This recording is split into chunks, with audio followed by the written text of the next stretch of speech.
Assalamualaikum warahmatullahi wabarakatuh. Halo guys, kembali lagi bersama saya Bobby Heren dan kita akan kembali komentari video dari Luis Prasetyo yang berjudul heboh masakan Padang pakai babi. MUI apa nih ya? Bapak nggak ngerti sana guys ya. Kita akan langsung tonton videonya dan habis itu akan kita komentari guys. Guys, jadi sempet ada kehebohan gara-gara ada masakan Padang, tapi dagingnya bukan daging sapi guys, tapi dagingnya itu daging babi, bahkan sampai dilaporkan ke polisi.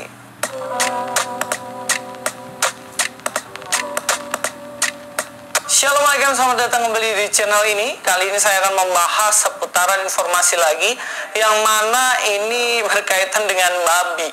Memang kalau berkaitan dengan perbabian ini agak rame ya guys ya, karena memang sensi dan bahkan babi diidentikan dengan agama tertentu. Nah, sempat ada kehebohan karena ada sebuah restoran atau tempat makan di mana dia menjual babi tetapi dengan masakan Padang. Namanya itu adalah Babi Ambo, non halal Padang food.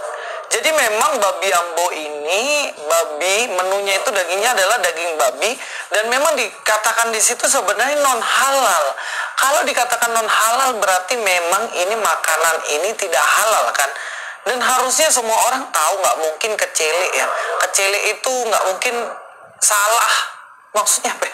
Nggak sesuai dengan ekspektasi. Kita beli masakan Padang, tiba-tiba dagingnya di situ daging babi dan dia tidak tahu apa-apa. Nggak mungkin. Nah, ini yang perlu kita bahas dulu ya bentar guys. Nah, jadi gini, masakan Padang ya itu identik dengan masakan halal. Ya, itu harus dipahami. Ini Luis nggak paham yang begituan dia, ya kan? Bahwa masakan Padang itu identik dengan masakan halal. Nah, kalau kita kemana-mana ya, bukan hanya di Indonesia saja, tapi ke seluruh dunia, karena mau kemana pun itu ke seluruh dunia ya. Ketika ada yang misalnya bahkan ketika kita sebagai turis nih, kita mau ke mancanegara atau kita mungkin ya pergilah ke mancanegara gitu kan, kemanapun itu ke dunia. Nah, ketika kita pengen makan makanan halal, salah satu alternatifnya yaitu adalah masakan Padang.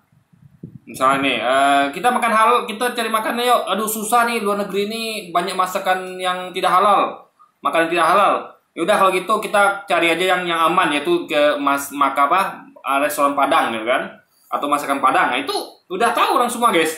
Tidak tahu kalau masakan Padang itu adalah halal, dijamin halal gitu kan. Nah, ini ketika ada hal beginian ya, satu aja ya, ada masakan Padang tidak halal, itu akan merusak semua citra semua masakan Padang. Sehingga ya meskipun dikasih label, ya emang labelnya ada non halal, tapi orang akan akan mikir lain kali itu untuk menyebutkan, misalnya kita cari makan halal yuk, ayo kita restoran Padang. Orang akan ragu untuk menyebut itu. Kenapa? Karena rupanya udah mulai ada restoran Padang yang menyediakan makanan babi gitu. Nah, jadi sesuatu yang tidak pernah dibuat itu sama seperti peribahasanya adalah gara-gara nila setitik rusak susu sebelanga. Di susu itu ya yang nggak pernah ada nila sebelumnya ya. Susu itu putih, bersih, ya kan, halal, tidak ada haramnya, gitu kan, tidak ada kotornya, ya kan, itu berjalan bertahun-tahun, belasan puluhan tahun, gitu kan, bahkan ratusan ribuan tahun, ya kan. Nah, tiba-tiba ada nilai setitik dalam susu itu yang sebelanga itu, ya rusak semua susu itu, sama kayak masakan Padang ya, yang sudah terkenal, sudah viral, sudah tahu lah semua orang kalau masakan Padang itu adalah dijamin halal. Tidak pernah ada masakan Padang itu sama sekali menjual yang haram, yang seperti babi itu kan. Tiba-tiba ada, walaupun satu kasus saja, itu sama seperti peribahasa gara-gara nilai titik rusak susu sebelanga. Nah, itu yang gue tidak tahu, yaitu masalah citra ya. Citra masakan Padang sebagai masakan yang halal. Nah, jadi sama kayak kita misalnya toko busana muslimah. Itu berarti kita tahu toko busana muslimah tidak pernah sejarahnya toko busana muslimah itu menjual pakaian seksi, ya kan? Atau pakaian yang nampak auratnya. Pasti yang dijual itu adalah hijab, ya kan?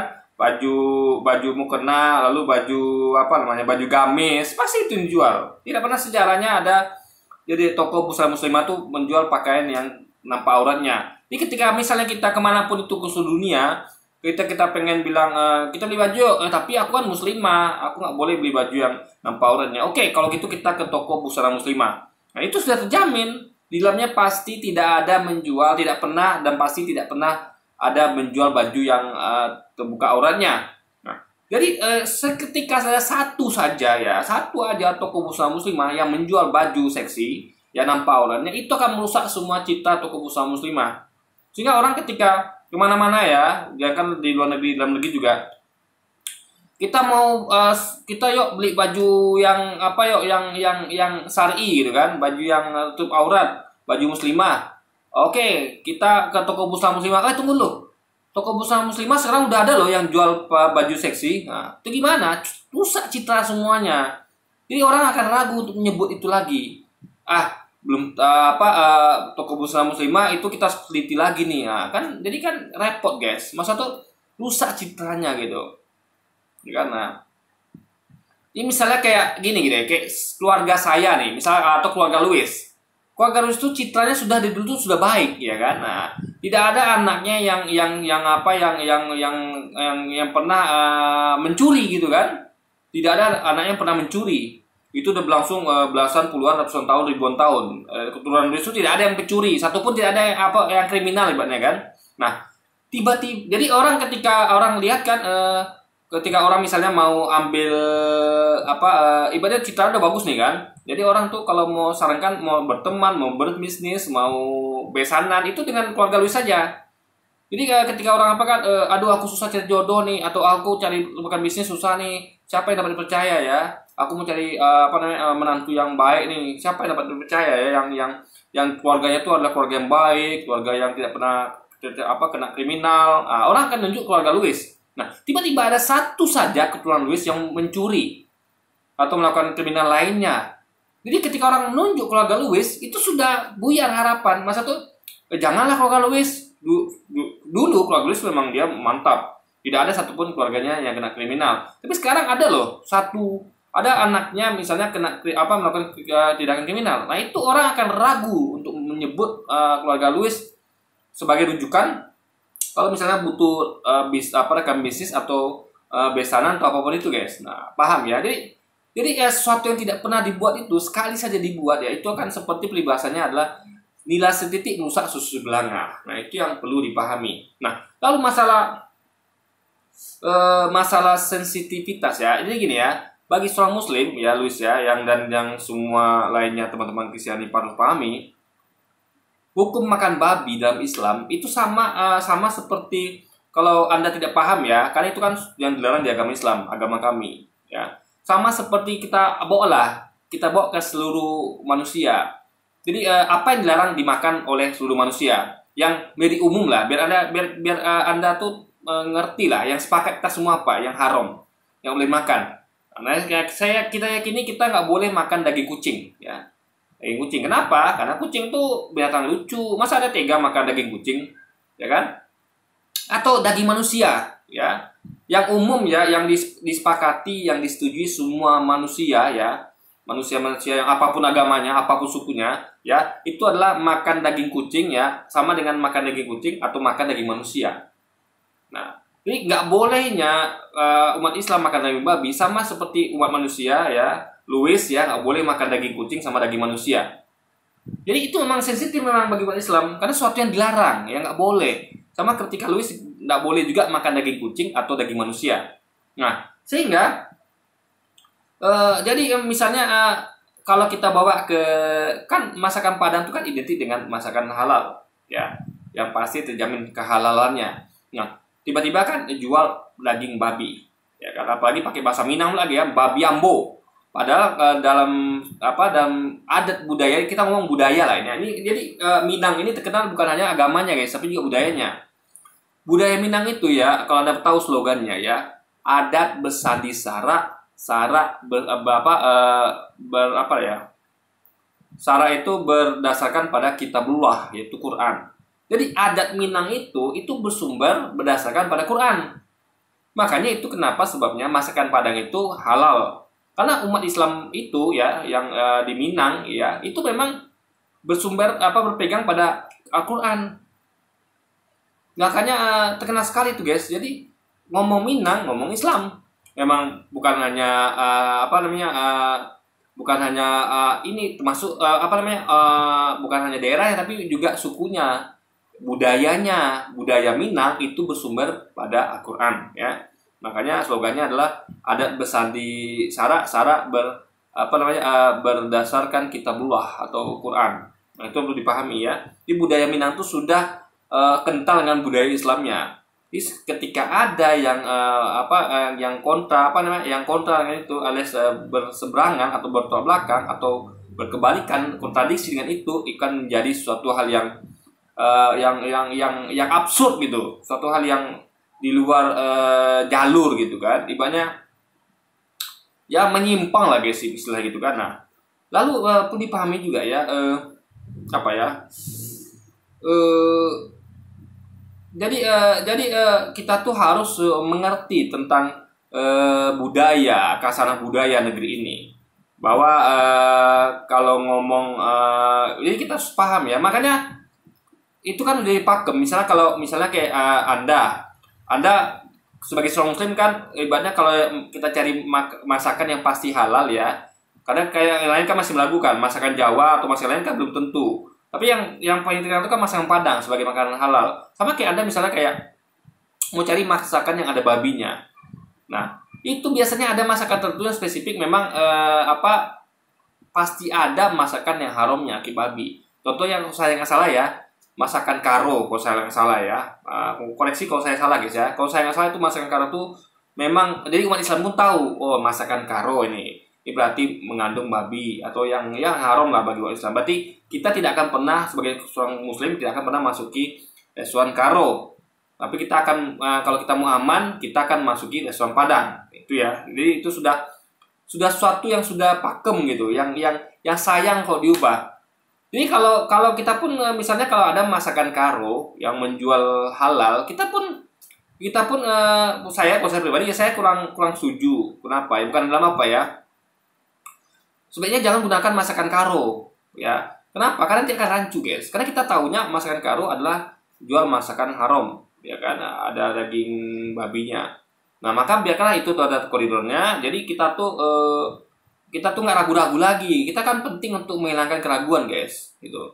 Suatu yang sudah menjadi tradisi, ya sudah pertahankan saja, ya kan? Kecuali kalau misalnya masakan karo itu diubah, ya. Jangan pakai nama karo. Jadi kira-kira aja misalnya restoran halal atau ya restoran apalah gitu kan, ya intinya nggak usah memakai nama karo sehingga orang tahu, karena karo masakan karo itu identik dengan makanan non halal guys. Nah tapi koreksi saya kalau saya salah ya, kalau saya nggak salah itu memang masakan karo itu memang menjual makanan yang haram bagi umat Islam guys. Nah jadi itu yang harus Luis kepahami ya.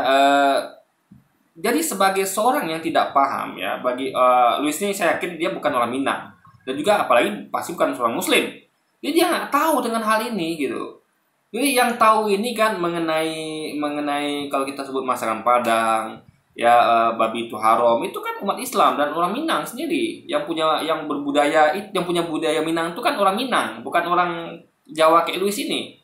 Nah itu yang tidak dipahami oleh Luis. Jadi sama kayak misalnya ada orang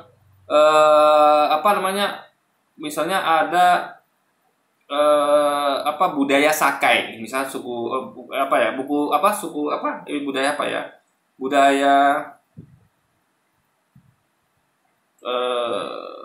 Sakai lah atau apa ya yang di Madura itu apa guys, Dayak, anggaplah budaya Dayak misalnya kan.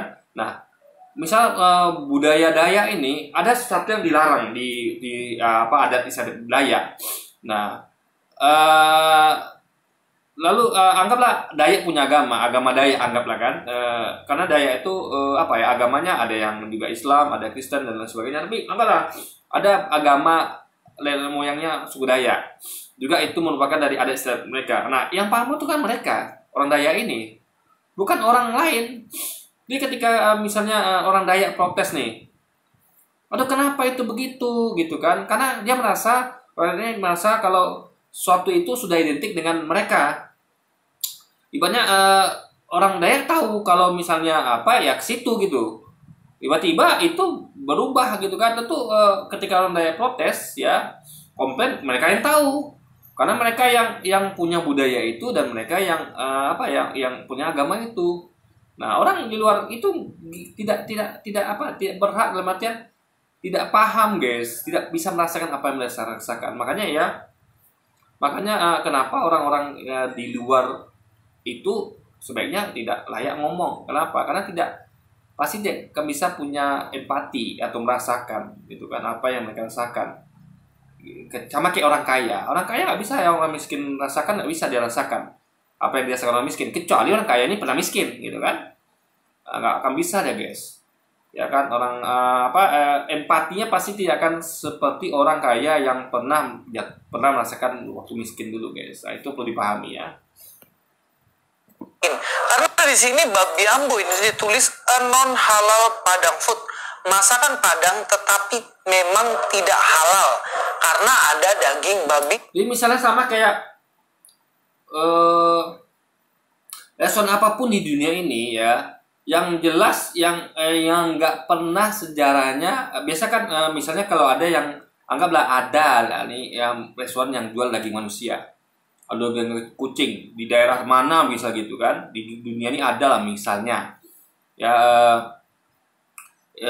tempat tertentu yang menjual daging kucing. Misalnya restorannya terlalu absurd gitu kan, dia jual daging kucing atau daging manusia. Nah, itu restoran lain tidak pernah membuat hal itu. Misalnya kayak ada masakan Padang atau apalah, masakan Karo lah ya, atau apa masakan-masakan yang biasa orang Kristen makan. Coba apa orang Kristen bisa makan? Ya kan. Nah, jadi kan orang Kristen kan tidak ada yang makanan yang larangan bagi mereka. Bahkan seharusnya daging manusia dan daging kucing nggak masuk ke kriteria itu, karena dalil mereka mengatakan ya, yang haram itu adalah bukan yang masuk ke mulut, tapi yang keluar dari mulut. Alias makanan semuanya halal, yang nggak halal hanya ucapan. Ya itu guys. Nah, berarti harusnya bagi logikanya daging manusia dan daging kucing yang halal. Tapi saya yakin ya tidak ada umat Kristen itu yang baik tentunya yang menghalalkan daging kucing dan daging manusia. Meskipun dalil mereka begitu, yang masuk mulut semuanya halal. Karena yang haram hanya yang keluar dari mulut. Nah, gitu kan. Jadi anggaplah jadi seperti semua restoran di dunia ini kan sudah terkenal.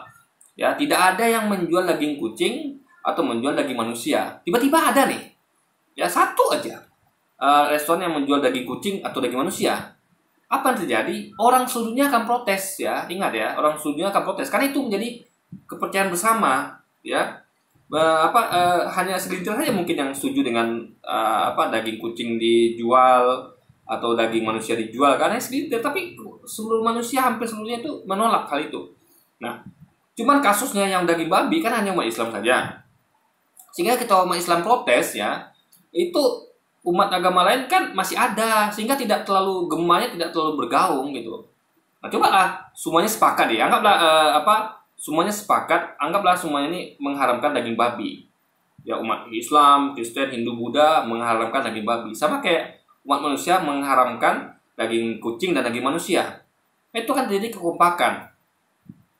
Sehingga skopnya sudah lebih besar lagi. Sehingga kalau ada restoran yang jual daging kucing atau daging manusia, itu kan banyak protes di seluruh dunia, gitu kan? Nah, tapi sayangnya di Indonesia memang dan di dunia ini hanya yang diharamkan tuh bagi umat Islam itu daging babi. Maksudnya tuh tidak, daging babi ini bukan untuk seluruh manusia. Padahal kalau kita baca kitab, daging babi itu haram, ya kan? Nah, jadi makanya orang-orang di luar Islam nggak paham makanan itu. Jadi kalau mereka mau paham ya bagaimana haramnya daging babi bagi umat Islam sama dengan haramnya daging kucing dan daging manusia bagi seluruh manusia gitu loh. Nah, itu kalau Anda pahami. Jadi Indonesia harus paham. Jadi biar harus membawakan sesuatu tuh ke dirinya. Jadi kalau Anda tidak paham nih, aduh kenapa sih daging babi diharamkan, nggak boleh umat Islam makannya ya. Berarti Anda cari sesuatu yang Anda juga tidak boleh makan, guys. Yaitu apa? Daging kucing dan daging manusia. Ya kan, sekali lagi meskipun dalilnya seharusnya logikanya membolehkan, karena sekali lagi saya ulang-ulang ya guys ya, yang haram itu adalah bukan yang masuk ke mulut tapi yang keluar dari mulut, kan itu dalil perjanjian baru. Padahal ini dalil ya itu bertentangan dengan perjanjian lama yang mengatakan bahwa babi itu haram ya, babi itu haram. Nah, lucunya lagi ya, absurdnya lagi, mereka mendasarkan kenapa babi itu jadi halal. Karena kan berubah, berarti hukumnya diganti. Yang babi haram diganti dengan hukum tadi, yaitu bukan apa yang masuk ke mulutmu yang haram, tapi yang keluar dari mulutmu. Ya, walaupun faktanya mereka, saya yakini, tetap tidak boleh makan daging kucing dan daging manusia.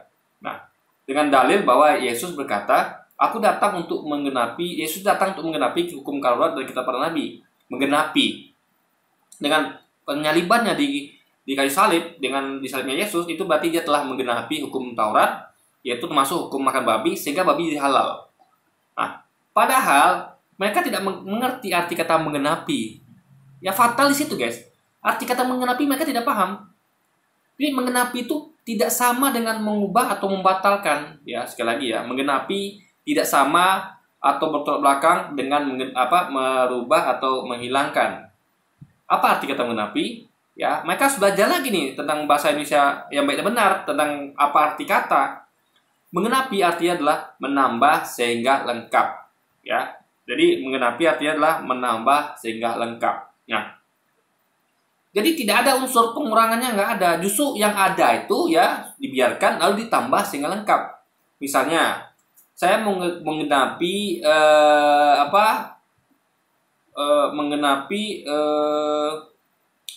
Pancasila ya, yang cuman ada 5 sila dengan 2 sila lagi, yaitu sila ke-6 dan sila ke-7. Artinya apa? Ketika saya mengatakan saya akan menggenapi Pancasila menjadi 7 sila, artinya saya akan menambahkan 2 sila lagi tanpa menghilangkan 5 sila yang ada. Dan 2 sila tambahan itu tidak boleh bertentangan dengan 5 sila sebelumnya. Misalnya sila ketiga bunyinya adalah Persatuan Indonesia. Nah, sila ke-6 atau ke-7 itu nggak boleh yang bertolak belakang dengan itu, atau malah membatalkan itu dengan mengatakan misalnya perpecahan Indonesia. Berarti itu kalau ada sila ke-6 atau ke-7, saya pengen genapi, tambahkan sehingga genap atau lengkap dengan sila berbunyi perpecahan Indonesia, itu berarti saya tidak sedang menggenapi Pancasila, tapi sedang mengkontradiksikan Pancasila, isi Pancasila. Kan sudah ada sila ketiga yaitu Persatuan Indonesia, kok dikontradisikan dengan sila ke-6 atau ke-7 dengan perpecahan Indonesia. Makanya sila ke-6 ke-7 harusnya misalnya saya pengen tambahkan dengan Persatuan Indonesia yang sangat kuat dan sangat kompak. Nah, itu bisa ditambahkan. Karena tidak bertentangan dengan 5 sila sebelumnya. Lalu misalnya ketuhanan yang Maha Esa sila pertama, saya pengen tambah nih sila ke-6 atau sila ke-7 dengan ketuhanan yang Maha Esa yang harus yang harus ditaati dan dijalankan. Nah, itu menggenapi artinya. Ya, menambah yang sudah ada sehingga lengkap atau genap. Tapi kalau saya bikin misalnya sila pertama ketuhanan yang Maha Esa, lalu saya bikin sila ke-6 dan ke-7 itu misalnya ketuhanan yang Trinitas, itu berarti mengubah Pancasila, mengganti, mengkontradiksikan gitu. Nah, makanya ketika Yesus katakan aku datang untuk menggenapi, itu artinya dia tidak meniadakan hukum Taurat dan kitab para nabi. Makanya kalau baca lengkapnya ya, dia ngomong begini, aku datang bukan untuk meniadakan hukum Taurat dan kitab para nabi. Jadi dia datang bukan untuk meniadakan itu.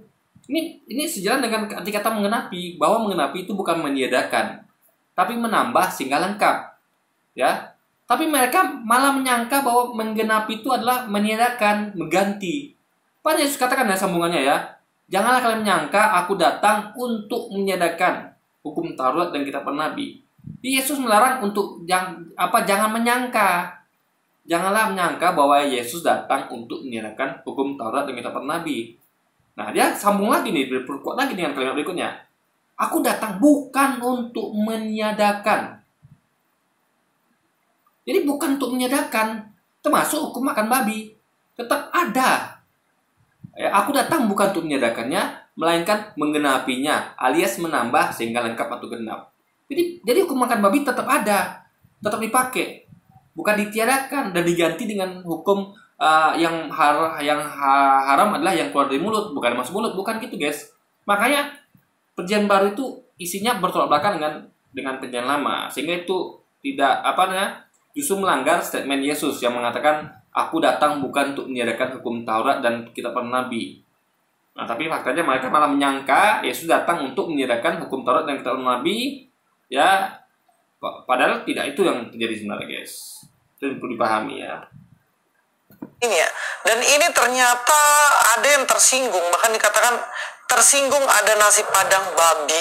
Waketum MUI Anwar Abbas minta pemilik restoran diseret ke pengadilan.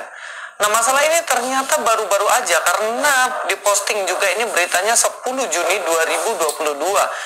Ketua Umum MUI meminta supaya pemilik masakan ini sama kita tadi misalnya kalau ini kan masakan non halal. Sehingga orang yang biasanya kan ke restoran Padang kan, oh jangan ini restoran Padang yang absurd ini, yang nggak pernah terjadi nih. Ini lain daripada yang lain. Nah, sama kayak ada restoran di dunia ini yang absurd, yang nggak pernah dibuat orang. Misalnya ya jual tadi ya daging kucing atau daging manusia.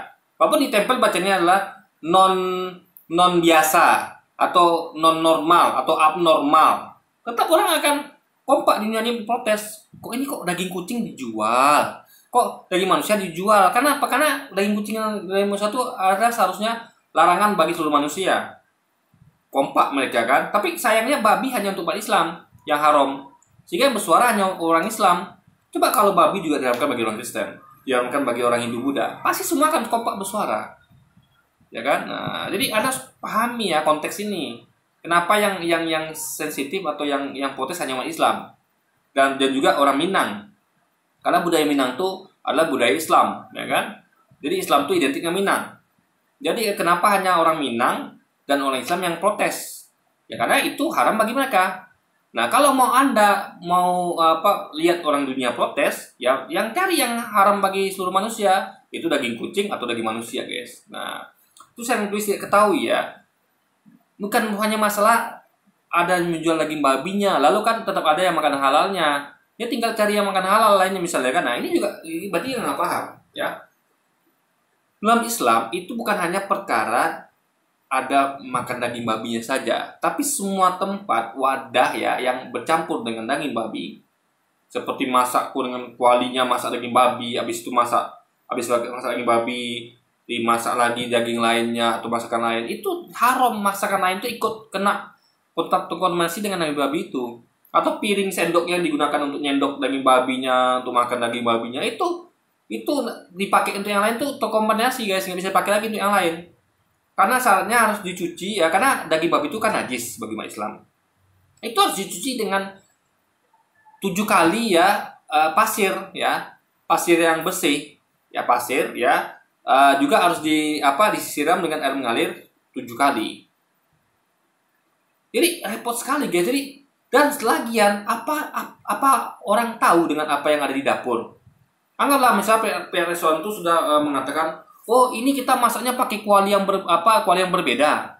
Anggaplah khusus babi itu kualinya, untuk piring-piring sendok untuk babi ini piring itu khusus. Nah, tapi apakah konsumen itu bisa mengetahui isi dapur? Ya kan tidak, ya kan? Kecuali dapurnya terbuka, dan itu pun agak susah ya. Kalau restoran Padang itu kan bukan kayak pertunjukan yang misalnya kayak ada pernah ke restoran Jepang ya, dia pesan sushi ya dibuatkan langsung gitu. Kalau masakan Padang kan itu sudah tersedia, dimasak dari pagi secara massal gitu kan, banyak. Jadi nggak mungkin itu seperti kayak masakan Padang masakan Jepang yang di display gitu, yang masak depan konsumen, nggak mungkin. Atau nyucinya depan konsumen, kan nyuci piringnya restoran Jepang itu kan di depan konsumen. Ini kan nggak mungkin restoran Padang begitu. Itu nyuci dan dapurnya di belakang, karena masaknya massal, guys, cuci juga massal. Nah, jadi intinya adalah siapa bisa menjamin kalau kualinya terpisah dengan masak yang lainnya? Lalu juga siapa bisa menjamin bahwa kuali dan tempat piring makan itu dicuci dengan secara syar'i, yaitu dengan pasir dan air mengalir 7 kali. Siapa bisa menjamin gitu loh? Karena tidak kelihatan di belakang, di dapur itu di belakang untuk nyuci ya, dan juga untuk untuk nyuci lah segala peralatan makan dan juga peralatan masak, guys. Nah, itu yang harus dipahami. Jadi di sini sebenarnya belajar dulu tentang Islam sehingga dia tuh udah ngerti, atau belajar tentang Minang.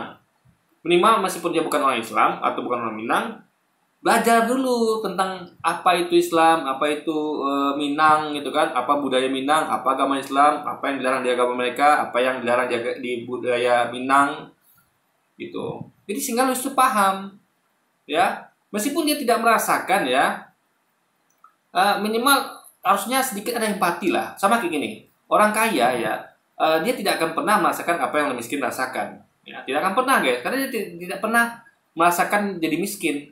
Saya, meskipun saya anggap diri saya kaya dalam artian saya cukup lah. Bagi saya cukup tuh, bagi saya kaya tuh adalah saya cukup. Jadi Allah memberikan saya kecukupan rezeki. Alhamdulillah, saya merasa kaya guys. Meskipun saya tidak punya mobil, saya nggak punya rumah mewah, hanya rumah kreditan yang masih kredit nih guys ya, masih nyicil 7 tahun lagi rumah saya ini. IP36 malah tidak ada tambahan apa-apa. Murni rumah basic lagi gitu kan. Rumah sederhana lah guys, RSH gitu kan. Rumah sangat sederhana. Tapi alhamdulillah saya merasa cukup gitu kan, saya merasa kaya. Nah, tapi meskipun saya merasa cukup, saya sering menempa diri saya itu ya untuk merasakan apa yang orang miskin rasakan, orang susah rasakan. Makanya contohnya saya tiap hari ya, saya tuh selalu makan mie, seringnya saya makan mie. Jadi Anda tahu yang mie intermie atau ecomi yang satu kardusnya itu sekarang 43.000. Dulu saya awal beli itu adalah 35.000, naik dari 38.000, 40.000, sekarang satu kardusnya itu 43.000. Nah, itu yang saya makan, guys. Kadang-kadang saya makan nasi juga, kadang-kadang saya makan nasi pakai ayam, tapi jarang sekali, mungkin sebulan tuh sekali 2 kali saja. Tapi tiap hari ya, saya pengen melatih menempa diri saya tuh supaya saya tuh punya empati dengan orang miskin. Ya. Meskipun saya merasa kaya, saya merasa cukup, tapi tetap kita harus melatih diri kita agar punya empati kepada saudara kita miskin. Nah, untuk melatih empati itu kita harus hidup seperti mereka gitu kan. Jadi saya makan intermini dan biar kenyang ya, atau ekomi misalnya, bukan intermini lagi, itu saya campur dengan daun kangkung, dan kangkung itu didapat yang gratis. Saya tidak pernah membeli sayur kangkung guys, itu tersedia di halaman rumah saya, halaman belakang samping depan, karena rumah saya ini kan tidak saya rehab, saya cuma ganti lantai yang keramik saja gitu kan.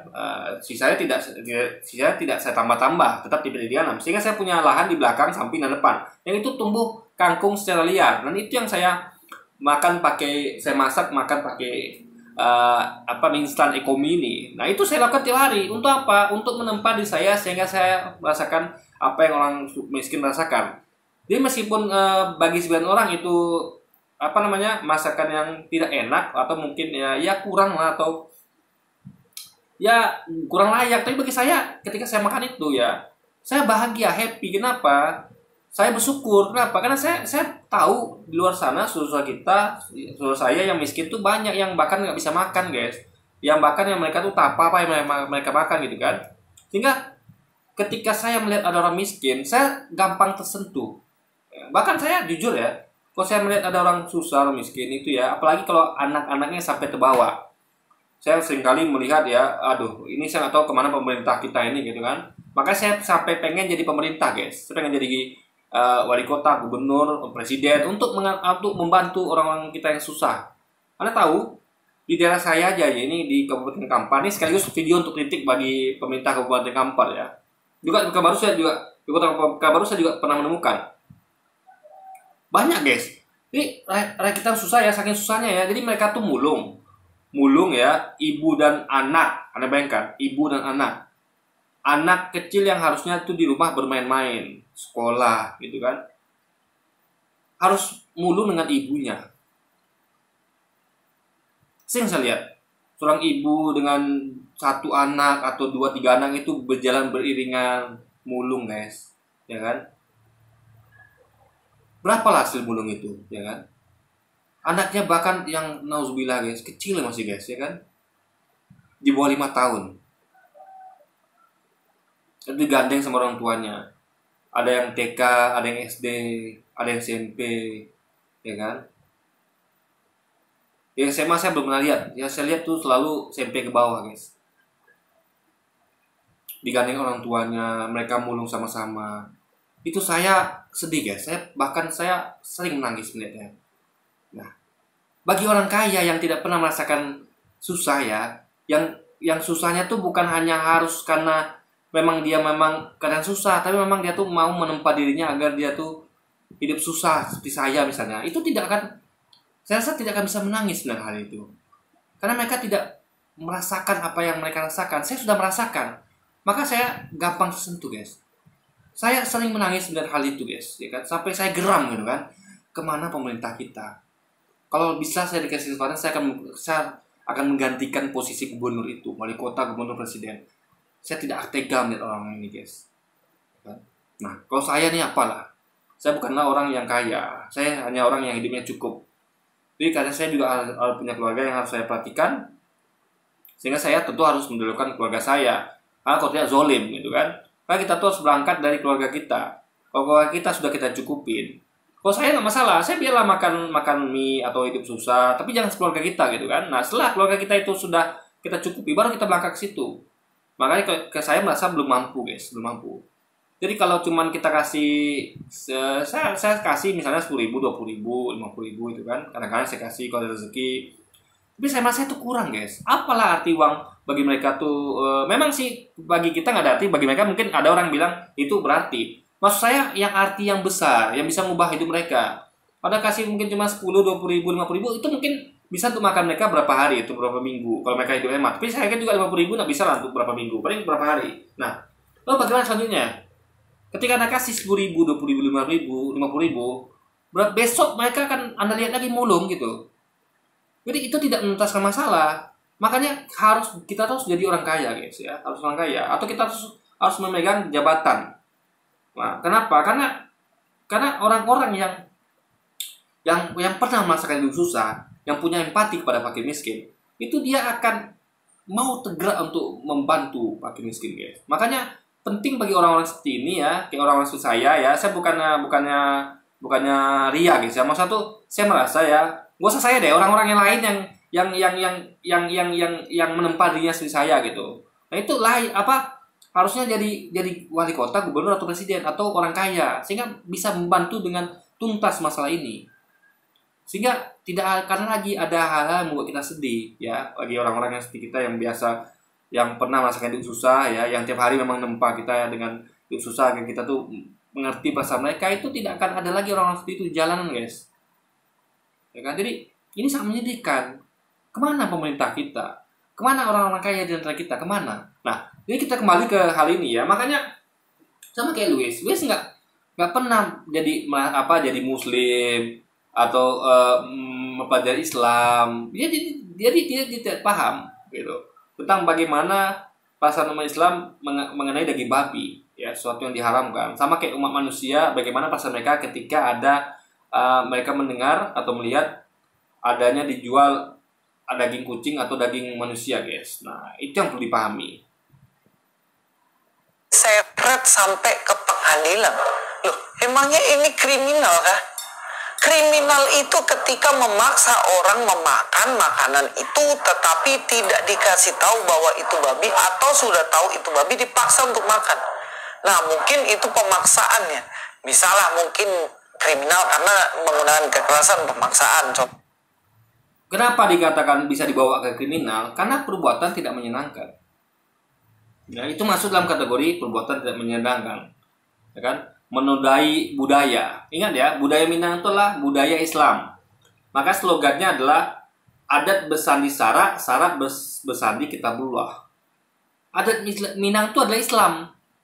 Sehingga apapun yang berbau Minang, termasuk masakan Padang yang sudah terkenal dengan masakan dijamin halal, itu nggak layak dinodai dengan makanan non halal dengan masakan babi. Itu poinnya di situ. Jadi ini masuk dalam pasal harusnya menodai budaya, ya, menodai budaya Minang yang sudah kental budaya Islam itu mau dinodai dengan hal seperti ini yang pernah terjadi sebelumnya. Itulah poinnya, guys, ya kan? Jadi Luisnya harus paham itu, kayak budaya India. Budaya India ya itu adalah budaya budaya India yang apa ya? India yang Hindunya ya. Itu budaya mereka adalah mereka tuh menuhankan sapi, sehingga bagi mereka sapi itu binatang yang sakral. Makanya lihat ya di India itu ya, kalau Anda baca berita ya, itu banyak terjadi pembunuhan, penyerangan terhadap umat Islam yang memelihara sapi. Karena umat Islam kan, bagi umat Islam itu kan sapi tidak haram. Dalam artian tidak apa-apa untuk disembelih, untuk dimakan gitu kan, dijual berupa makanan nggak apa-apa. Tapi bagi orang umat Hindu India yang punya budaya itu, jadi budaya itu kan diambil dari agama Hindu mereka. Jadi ketika kita ngomong tentang budaya India, orangnya Hindu, ya sama dengan agama mereka. Ini budaya memang terinfiltrasi dengan agamanya, agama Hindunya, sehingga jadi mereka tuh marah guys ya. Memang nggak boleh membunuh, nggak boleh ya, tapi itu yang terjadi. Mereka marah melihat umat Islam yang memelihara sapi ya untuk untuk dijadikan makanan, disembelih untuk dimakan. Marah mereka sampai mereka membunuh. Banyak kejadian itu di India kalau mau tahu ya. Ini memang sangat sensitif sekali isu ini gitu. Makanya kasihan saudara kita yang di India sana, umat Islamnya sana dibantai oleh orang-orang Hindu India yang melihat mereka itu menternakkan sapi guys untuk dimakan. Itu yang perlu kami kan, dan Indonesia tidak sampai begitu. Nah, makanya dimohon pengertian ya, ngertilah bahwa isu ini sangat sensitif. Ya kan? Jadi masakan Padang itu sudah identik dengan masakan halal, masakan yang berbudaya Islam gitu kan, karena Minang adalah kental Islamnya. Nah, itu yang Luis tuh harus ketahui guys. Jadi jangan asal ngomong gitu. Ada yang bukan orang Islam, ada yang bukan orang Minang, ada yang nggak ngerti Islam, nggak ngerti budaya Minang, jangan ngomong. Karena ini akan seperti ya orang buta guys, orang yang tidak merasakan, yang tidak merasakan tuh tidak punya empati, tidak tahu. Jadi Luis ini kena dua, dia nggak tahu, alias nggak ngerti, nggak paham, dan juga tidak punya rasa empati guys, karena dia tidak karena tidak tahu itu, dan juga dia bukan orang Minang dan juga bukan orang Islam guys.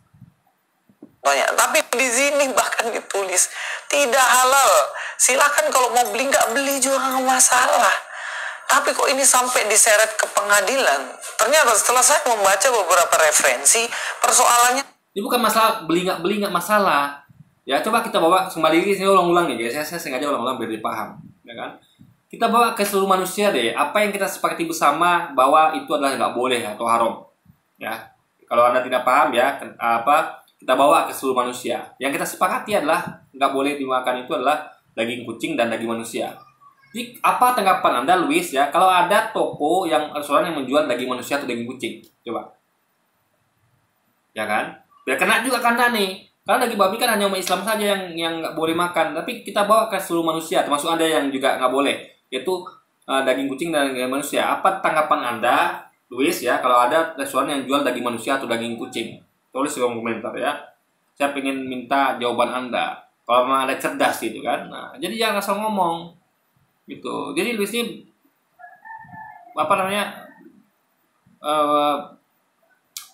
dia tuh harus membawa sesuatu ke dirinya. Jangan nggak jadi kalau dia tidak bawa ke dia tidak akan paham gitu kan. Adalah karena masakan Padang itu diidentifikasi atau diidentikan dengan salah satu agama tertentu, yaitu agama Islam. Menurutnya semua orang Padang agama Islam, maka tidak boleh ada masakan Padang yang merupakan makanan. Bukan semua orang, poinnya bukan pada semua orang Padang beragama Islam, tapi adat budaya Minang, termasuk adat budaya Padang itu adalah berdasarkan kitabullah guys. Nah, makanya belajar sejarah Luis ya. Ini kenapa bisa adat budaya Minang itu adalah adat Islam.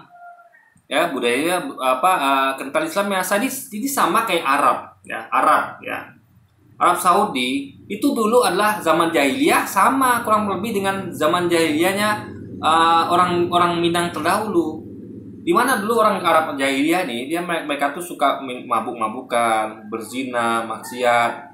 Bahkan anak perempuannya dibunuh karena mereka malu punya anak perempuan, tarik perut, tarik telanjang dan sebagainya. Nah, datang Nabi Muhammad itu bawa syariat Islam dan mengubah peradaban Arab yang buruk itu menjadi peradaban yang seperti sekarang, yang berdasarkan syariat Islam. Ya, karena kita juga perlu ketahui pada zaman itu ada kedua kota besar, yaitu Romawi dan Persia, yang mana terus meluaskan daerah jajahannya. Mereka terus ekspansi. Romawi ini sampai ada Romawi Timur. Ya, karena mereka melakukan ekspansi. Nah, posisi Jazirah Arab waktu itu terancam oleh dua kota besar ini, ya, Romawi dan Persia, yang terus saja meluaskan daerah jajahannya. Nah, jadi kalau Anda paham ya situasi geopolitik saat itu, di mana umat Islamnya adalah termasuk Arab ini daerah yang terdesak ya, lambat laun akan diserang juga oleh kerajaan besar kedua ini, Romawi dan Persia. Makanya hal-hal seperti di Arab ini nggak bisa terjadi, bahwa masyarakatnya larut dengan maksiat, karena itu akan melemahkan mereka. Lemah guys, orang yang suka maksiat itu lemah, ya kan? Kenapa? Karena mereka tuh mereka tuh ada mereka berzina tiap hari, mereka tuh jauh dari Tuhan, sehingga mereka tuh tidak, karena jauh dari Tuhan, mereka tuh Tuhan tuh tidak peduli sama mereka. Ya, karena kita untuk suatu kejayaan, kemenangan itu butuh bantuan Tuhan, nggak bisa kita tuh dengan usaha kita saja, ya kan? Karena Tuhan segalanya. Sehebat apapun Anda, kalau Tuhan tidak berkenan, Anda tidak bisa. Makanya yang pertama diberantas oleh Nabi Muhammad itu adalah bagaimana maksiat yang merajalela di Arab, dia lihat tuh dituntaskan dengan tegaknya syariat Islam. Nah, sehingga makanya itu kenapa Islam itu berkembang ya, karena Islam tuh ketika waktu itu bisa mengalahkan bisa mengimbangi kerajaan Persia dan Romawi, ya, bisa mengimbangi. Bahkan daerah kekhilafan Islam tuh dulu tuh luas guys, karena mereka secara percaturan politik dan militer global pada saat itu ya, itu mereka bisa menandingi kekuatan besar Romawi dan Persia yang sebelumnya nggak bisa. Nah, karena tegaknya syariat Islam itu, bisa Islam itu menguatkan umat Islam dan Arab pada waktu itu, sehingga mereka bisa menandingi kekuatan Romawi dan juga Persia. Nah, kembali ke Indonesia pada zaman Minang kuno, di mana waktu itu sama seperti Arab jahiliyah, mereka tuh kerjanya suka mabuk, ya, berzina, maksiat, bahkan judi, adu ayam dan sebagainya. Sehingga waktu dijajah Belanda, Minang tuh lemah, nggak melawan guys. Gimana coba? Orang asik bermaksiat saja. Mereka nggak pun dia penjajah Belanda. Yang penting mereka tetap bisa maksiat, bisa judi, bisa ini itu. Apalagi kalau Belanda nyogok, misalnya ini uang untuk judi, ini uang sebuang ayam, ini uang untuk mabuk. Belanda semakin drop lah dengan minuman keras segala macam kan, sehingga mereka ini terlena guys dengan kenikmatan dunia yang haram itu. Sehingga mereka tuh tidak lagi punya kekuatan atau giroh untuk berjuang, karena sudah ubud dunia gitu, dengan hal-hal yang memabukkan, meninabobokan seperti judi tadi, ya kan, main perempuan, berzina, apalagi minuman keras. Karena kayak minuman keras dan narkoba itu adalah salah satu cara merusak bangsa. Jadi kalau Anda mau, atau orang Barat mau merusak suatu, atau siapapun mau merusak suatu negara, ya gampang. Ya kan, buat di situ rakyatnya tuh gemar dengan mabuk-mabukan dan juga narkoba. Itu kan, jadi kita tahu bahwa narkoba dan minuman keras itu akan merusak generasi muda. Mereka yang waras ya menjadi tidak waras, ya kan? Kenapa? Karena mereka sudah direcokin dengan hal yang minuman atau ya minuman yang membuat, atau makanan yang membuat mereka tuh tidak waras gitu, ya kan? Jadi itu cara gampang untuk menghancurkan suatu negara, yaitu hancurkan generasi mudanya, orang-orangnya dengan menyuplai minuman keras dan juga narkoba, guys. Nah, makanya kenapa minuman keras dan narkoba itu diperangi di mana-mana, ya, karena itu akan merusak generasi muda, berbahaya bagi kekuatan bangsa dan negara. Karena bangsa dan negara itu adalah kekuatan berasal dari rakyat, gitu kan. Nah, bagaimana bisa negara dan bangsa itu kuat kalau rakyatnya suka memabukkan atau suka narkoba? Nah, itu poinnya. Nah, jadi saya lupa meneruskan ini. Jadi orang Minang waktu itu, jadi ada beberapa orang yang pergi ke Mekah untuk naik haji. Nah, jadi ketika naik haji itu mereka paham syariat, sehingga mereka kembali ke Minang. Mereka melihat, Minang dijajah Belanda nih, penjajah Eropa, yang bahkan mereka tuh kan, orang Eropa penjajah Belanda tuh kan doktrinnya adalah gold gospel glory, ya, mencari kekayaan, mencari kejayaan, plus menyebarkan Injil. Nah, artinya mereka menyebarkan Kristen. Nah, jadi di Kristen kan dibolehkan tuh minuman keras, boleh ya, tidak haram ya minuman keras. Karena kan yang diharapkan hanya keluar dari mulut, alias yang diucapkan, yang masuk mulut nggak apa-apa semuanya, termasuk minuman keras kan harusnya, kan logikanya. Nah, juga narkoba harusnya, ya kan, karena narkoba itu masuk mulut. Nah, jadi tapi mungkin mereka menolak itu mungkin. Makanya itu aneh guys bagi saya. Jadi kok bisa seperti dua mata pedang gitu kan? Kalau kayak narkoba tuh kayak kenapa nggak boleh? Padahal itu kan sama-sama makanan yang masuk mulut gitu kan. Nah, jadi Jadi dengan hal itu mereka nih ingin menegakkan syariat Islam di Minang, bumi Minang. Maka mereka itu memerangi orang-orang ini. Karena mereka ini juga kalau diajak dirangkul, kalau nggak mau diperangi, biar tuntas masalah maksiat di Minang, sehingga semuanya itu tegak syariat, sehingga mereka bisa melawan penjajah Belanda dengan gagah berani. Karena tidak ada lagi yang kubu dunia, semuanya siap mati untuk membela negeri Minang dari penjajahan. Karena orang-orang yang imannya kuat, yang siap mati syahid ya, karena mereka tahu ya mati syahid itu ya untuk membela negeri dengan agama Allah, itu akan mendapatkan hadiah syahid, surga, kekal di surga gitu kan, dan kalau meninggal itu akan ditempatkan di taman-taman surga. Maka dengan janji Allah itu mereka semangat, mereka nggak takut mati guys, dan itu dibutuhkan untuk perjuangan melawan penjajah Belanda yang brutal dan kejam itu. Nah, jadi kalau mereka sudah lepas dari nikmat dunia, mereka lepas dari ubud dunia, yang cinta dunia, dengan melakukan maksiat yang menyenangkan, memang menyenangkan maksiat itu guys, tapi bagi orang-orang yang tidak beriman dan orang-orang yang bertakwa, bagi orang-orang beriman dan bertakwa itu nikmat itu ya kan, meskipun nikmat bagi mereka gitu. Itu ada babinya. Nah ini yang agak unik ya, karena dikatakan seperti ini, ada dua hal yang menurut saya bisa memicu kemarahan masyarakat Padang. Pertama soal nama babi ambu. Nama itu Coba ini pendapat dari budayawan Minang. Nah ini orang yang pakar di bidangnya, budayawan Minang. Luis mana? Luis apakah Luis budayawan Minang? Ya kan? Jangan orang Minang, jangan budayawan Minang. Orang Minangnya Luis bukan. Sehingga Luis tidak kompeten bahas hal ini. Yang kompeten bapak ini, minimal orang Minang gitu guys. Ya. Jadi Luis sih sok-sokan kayak seperti sok pintar pintar melebihi dari budaya Minang atau orang Minang sendiri guys. Ini absurdnya di situ gitu kan. Orang budaya Minangnya mengatakan bahwa ini memicu kemarahan masyarakat Minang gitu. Memang kita memang kalau Luis mau tahu gimana bahasa orang Minang ya Luis harus jadi orang Minang. Minimal mempelajari budaya Minang gitu kan. Nah, itu perlu dipahami. Atau mungkin Luis harus tinggal tuh dengan orang-orang Minang, langsung Luis tuh pergi ke Padang, nah, tinggal di situ. Luis akan menemukan obrolan orang itu di kedai kopi dimanapun itu tentang hal ini, karena ini sesuatu yang membuat mereka tuh akan menjadi nggak layak ini ya. Kok bisa masyarakat Padang tuh tiba-tiba ada babinya, biasanya nggak pernah gitu kan. Ini kan jadi hal-hal yang seperti ini yang nggak biasa atau absurd ini akan menjadi perbincangan di kalangan masyarakat Minang. Ya, nah itu untuk Luis mengetahui itu ya duduklah, pergilah ke Minang sana, duduk dekat warung kopinya atau ya dengarkanlah pembicaraan orang sana biar Luis paham. Jangan duduk di daerah Luis di Jawa sana ya kan, yang nggak ada orang Minangnya ya kan, lalu Luis keluar nggak jelas gitu kan. Masyarakat Minang diartikan sebagai babi saya. Pemberi nama sepertinya sengaja meminangkan nama restorannya yang bermenu daging babi, ujar Gamawan seperti yang dilansir oleh tim TV One News. Memang TV One itu beda ya. Dan itu istilahnya kayak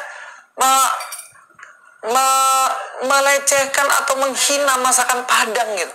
Masakan Padang kok dipakai di situ babi ambu, babi saya. Nah itu dianggap sebagai pelecehan terhadap masakan Padang. Nah ya misalnya kayak toko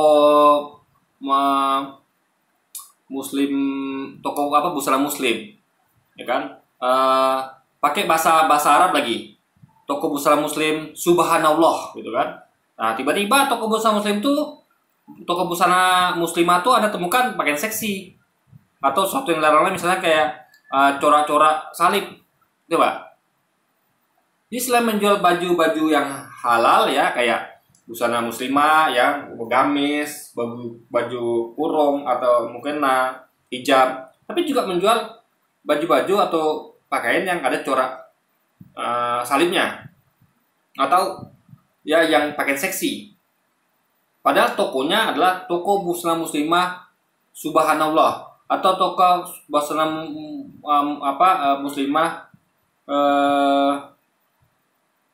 barokah atau subhanallah atau atau Allahu Akbar, coba. Sama seperti itu. Jadi orang berkata ini nggak layak ini. Coba namanya adalah jelas ya. ya identik lah gitu dengan Islam, gitu loh guys. Nah, jadi itu yang perlu dipahami di situ. Maka nulisnya harus belajar dia tentang akar budaya dan juga tentang akar agama, biar dia paham, gitu kan. Jadi Luis ini bukan orang Minang, bukan orang Islam, bahkan belajar pun tidak tentang Islam dan budaya Minang. Tapi dia sudah ngomong, bahkan dia bilang kan waktu dia sebuah video kemarin tentang dia bilang ada mualaf ngajak dia, bukan ngajak dia sih, sebenarnya mualaf itu ngajak semua orang Kristen untuk mau belajar Islam. Nah, itu harusnya kalau dia paham ya, belajar Islam itu kan dari Quran dan hadis.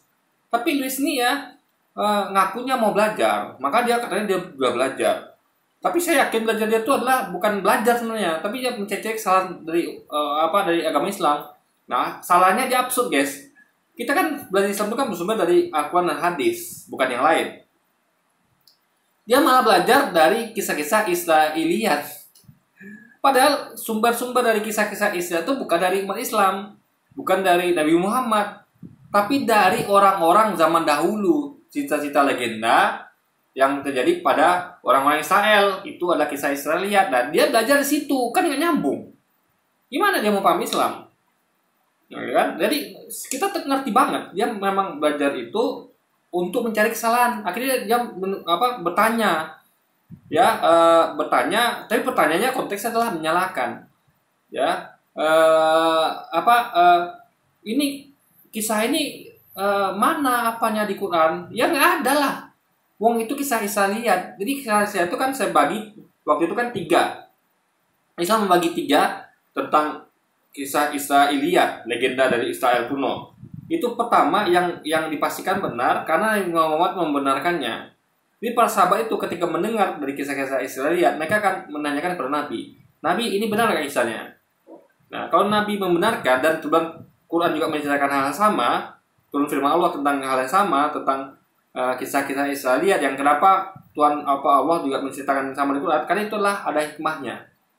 Jadi kisah-kisah Israiliyat yang itu yang disampaikan di Quran itu adalah kisah-kisah yang ada hikmahnya. Jadi nggak semua kisah, guys, yang ada berkaitan dengan hikmah saja, gitu kan? Nah, itu adalah kisah Israiliyat yang dipastikan kebenarannya karena dibenarkan Nabi dan juga terdapat di Quran. Tapi ada juga kisah-kisah Israiliyat itu yang ditolak mentah-mentah karena Nabi tidak membenarkannya dan tidak terdapat di Quran, atau malah justru di Quran itu kisahnya bertentangan. Nah, ketiga adalah kisah-kisah Israiliyat yang tidak dapat diidentifikasi, alias Nabi belum pernah disampaikan ke Nabi ya, makanya Nabi tidak pernah membenarkannya atau menyalahkannya, atau di Quran juga tidak dimention tentang hal itu. Yang itu adalah kisah-kisah Israiliyat yang tidak teridentifikasi, sehingga bisa benar, bisa salah. Nah, itu dia tidak paham. Jadi kisah Israiliyat itu bukan sumbernya dari Islam, tapi dia malah belajar ke situ, kan absurd, guys. Nah, jadi makanya lu sih belajar yang benar gitu. Jadi belajarnya salah, ya kan? Udahlah, mau belajar bukan untuk belajar, tapi untuk mencari kesalahan Islam. Lalu sumber belajarnya salah. Akhirnya begini error ini kan. Ini agak-agak bagaimana ya? Kenapa sih harus makanan itu diidentikan dengan agama tertentu?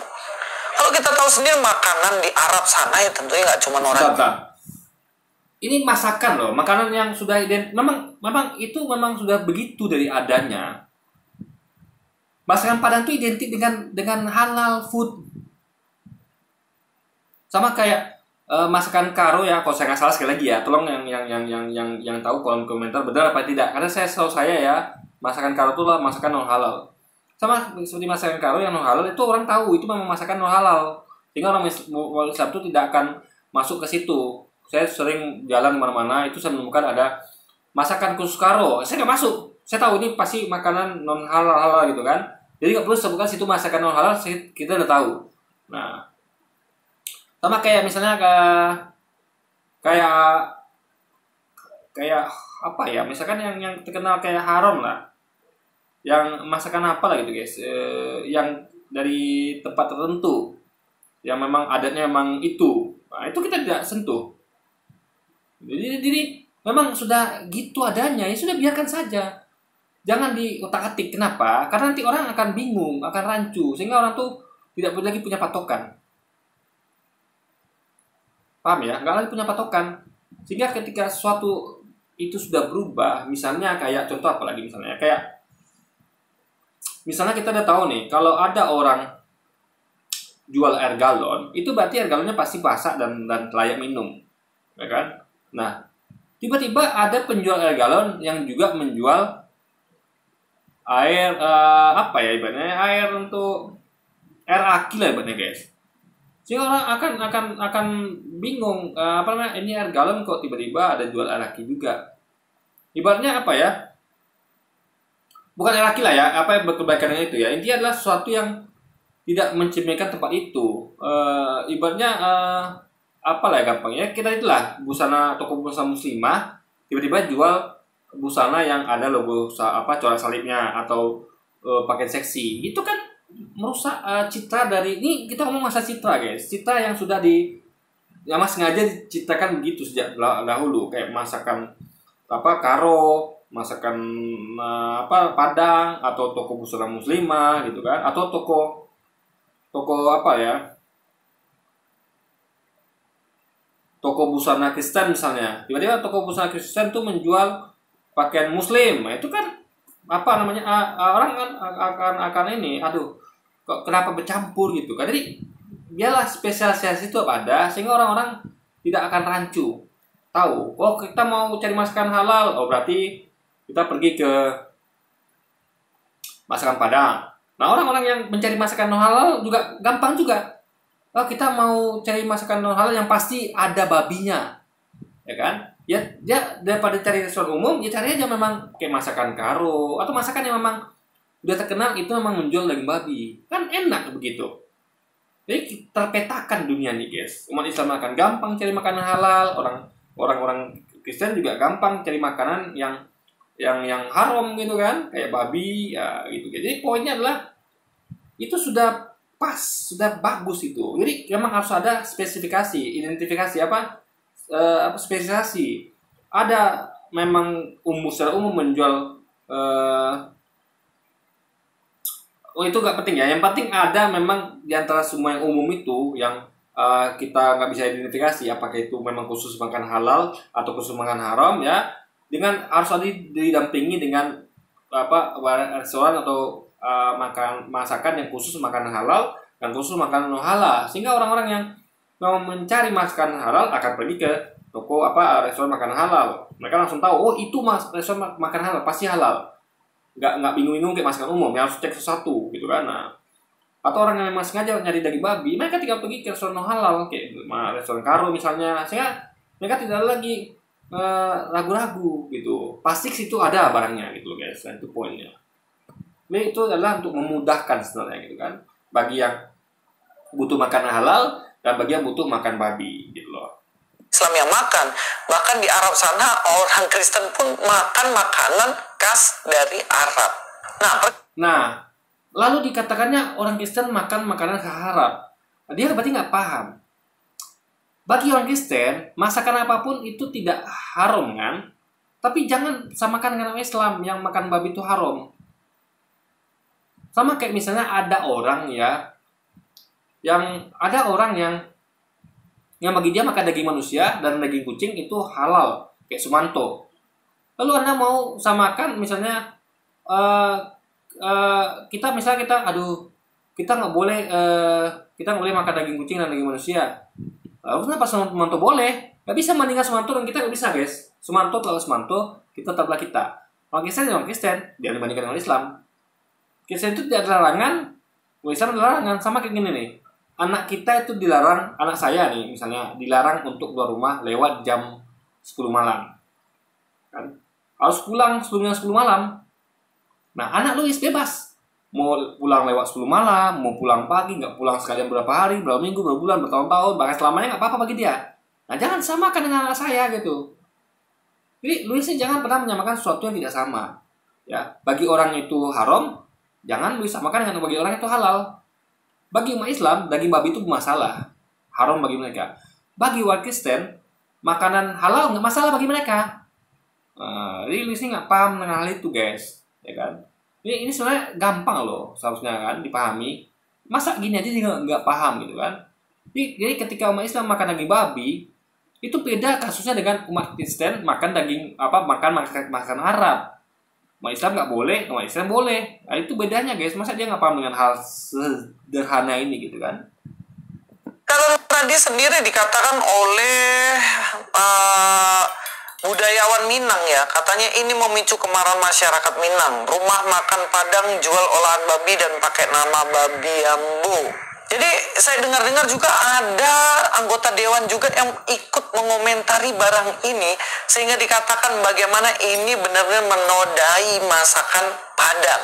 Setelah dipanggil ke polisi, bukan juga menodai masakan Padang, menodai budaya Minang yang slogannya adalah adat besar syarat, syarat besar kitabullah. Coba misalnya ada adat di suatu daerah ya, yang misalnya gini, adat besan di Injil misalnya, lalu tiba-tiba keluar dari Injil, gimana coba?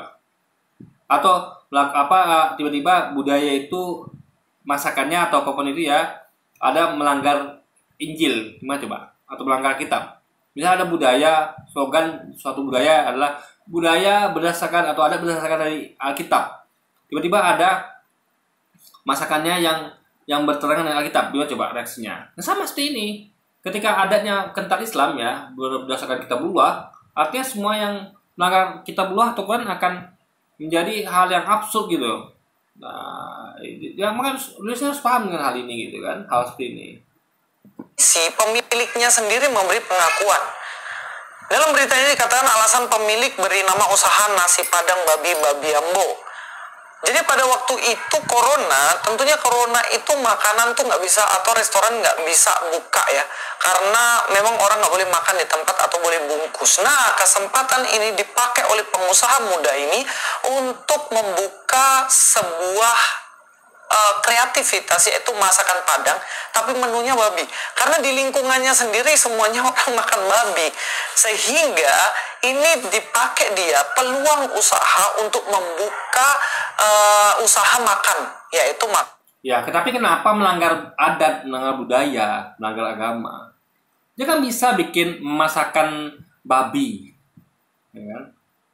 Masakan babi saya kan bisa, masakan babiku gitu. Kenapa mesti menyinggung-nyinggung masakan Padang?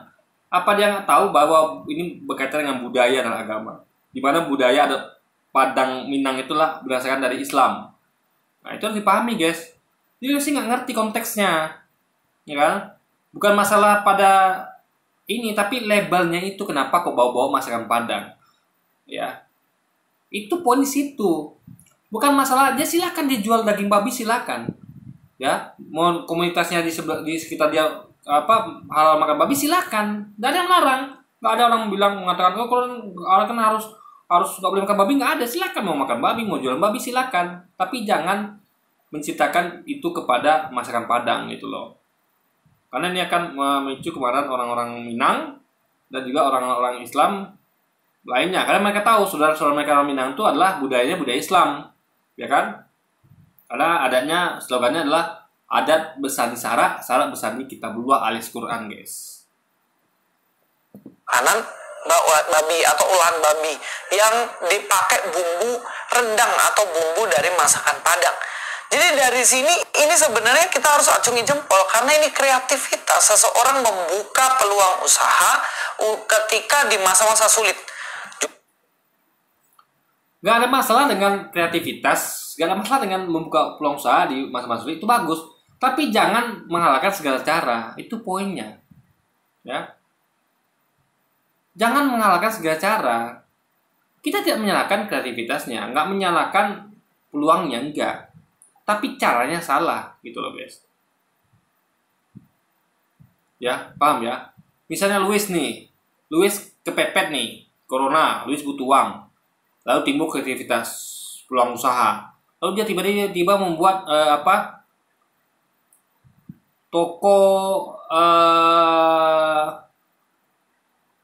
busana Kristen, atau anggaplah dia pakai nama Kristen, toko Yesus Tuhanku misalnya, atau toko Kristen agamaku. Tiba-tiba dia menjual sesuatu yang dilarang di agama Kristen. Misalnya toko itu menjual sesuatu yang dilarang di agama Kristen apa misalnya ya? Misalnya hal-hal yang dilarang di Kristen. Misalnya kayak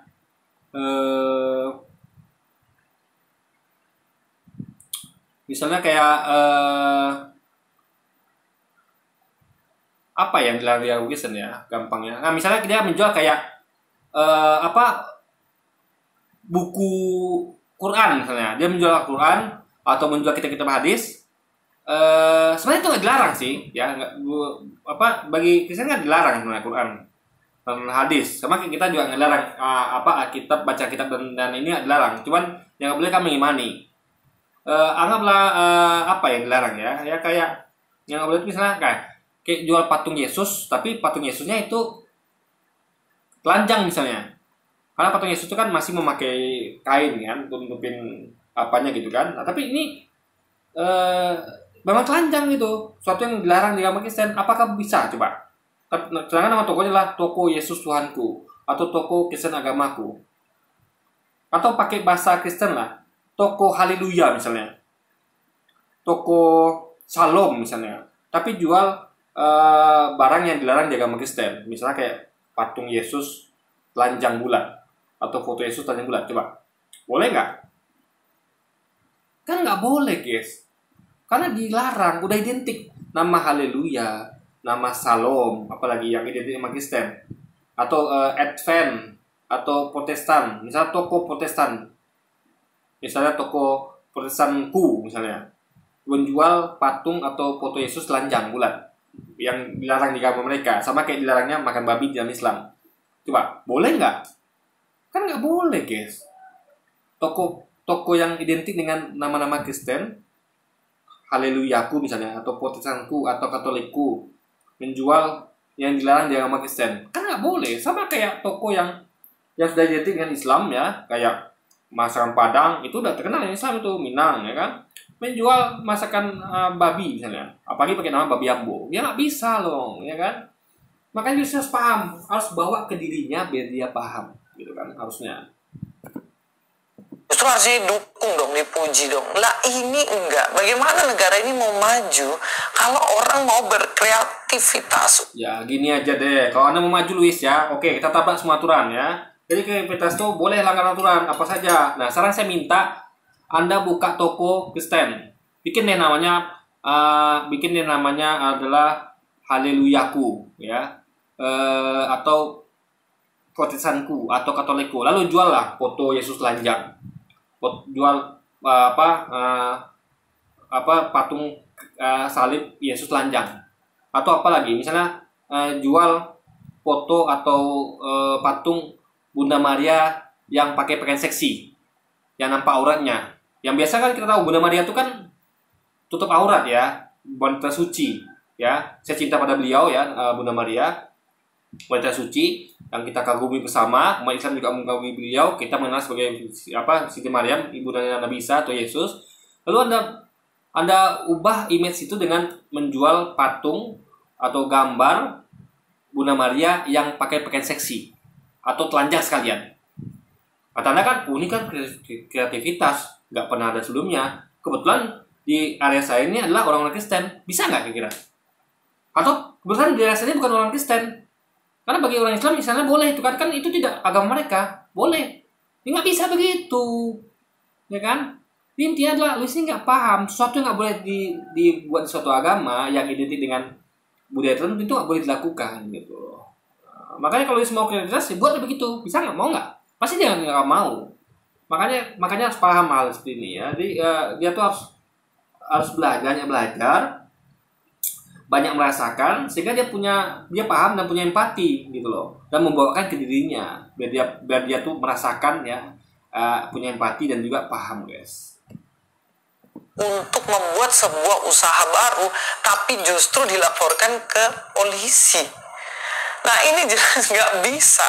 Sekali lagi saya katakan, bagaimana makanan tertentu janganlah dianggap sebagai identikan kepada yang buat begitu bukan sembarang orang. Orang-orang Minang begitu dari dulu. Mau Anda ubah sama kayak orang-orang Karo ya, yang masakan Karo udah identik dengan mereka. Ya sekali lagi ya, koreksi saya di bawah kalau saya salah ya, bahwa masakan Karo itu adalah masakan non halal. Udah begitu identik. Memang begitu budayanya, kebiasaan, adatnya begitu.